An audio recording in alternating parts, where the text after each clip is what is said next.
कुरान जैसी इलाही किताब को जला देने का हुक्म दिया गया, और ये अल्लाह ने नहीं इंसान ने किया। उदाहरण के लिए अब्दुल्ला इब्न मसूद, एक बड़े सहाबी के पास जो कुरान था उसमें सूरत फातिहा और सूरत अल फलक, सूरत अल नास नहीं थी। उबय इब्न काब के कुरान में कुछ अतिरिक्त सूरतें थीं जो आज के कुरान में नहीं है। जब उस्मान ने कुरान को एक रूप में जमा किया तो बाकी सारी कॉपियां जलवा दी।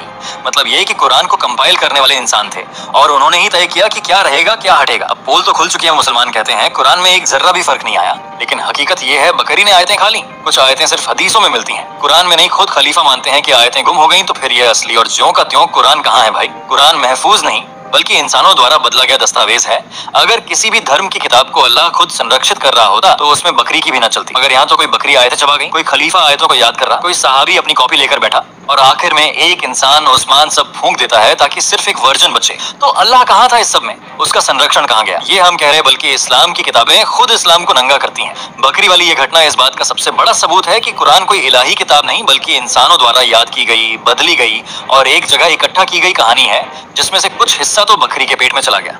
ये था बकरी और कुरान का कड़वा सच। अब जब कोई कहे कि कुरान आज भी वैसा का वैसा है तो उसकी आंखों में आंखें डालकर कहना, भाई पहले बकरी से पूछ उसने क्या खाया था। अगर कोई कहे तो झूठ बोल रहा है तो सीधा हदीस नंबर 1944 सुनन इब्न माजाह, उसकी नाक के नीचे फेंक देना। खैर, मुसलमान कहते हैं कि पहले लोग कुरान को दिल में रखते थे और हाफिज याद रखते थे, लेकिन जब जंगे यमामा में हाफिज मरने लगे तब जाकर सब घबरा गए। ये दिखाता है कि अगर इंसान मरते तो कुरान भी मर जाता। अल्लाह कहाँ था उस वक्त? क्योंकि बकरी तो बाद में आई थी, पहले तो तलवारें ही कुरान मिटाने पर तुली थी। इतना ही नहीं, जब कुरान को इकट्ठा किया जा रहा था तो सिर्फ वही आयत शामिल की गई जिसके लिए 2 गवाह मिले। अब सोचो, अगर किसी सही आयत को 2 लोग भूल जाएं तो वो गायब। फिर तो कुरान की हिफाजत मानव स्मृति पर निर्भर हो गई, ना कि अल्लाह पर।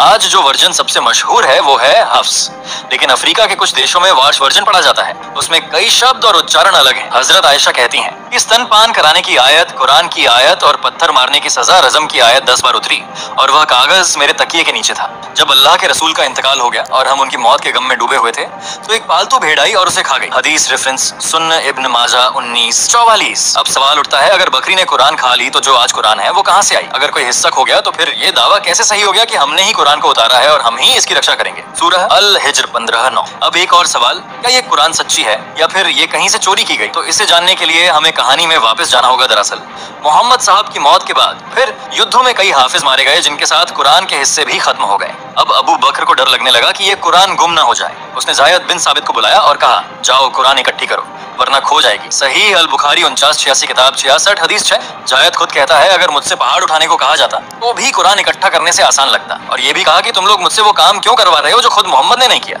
इसलिए अब जायद ने कुरान ऐसे इकट्ठी की कि एक ने 2 आयतें दी, किसी के पास एक सूरत थी, किसी के पास अधूरी, और ऐसे करके एक आदमी से पूरी किताब बनी।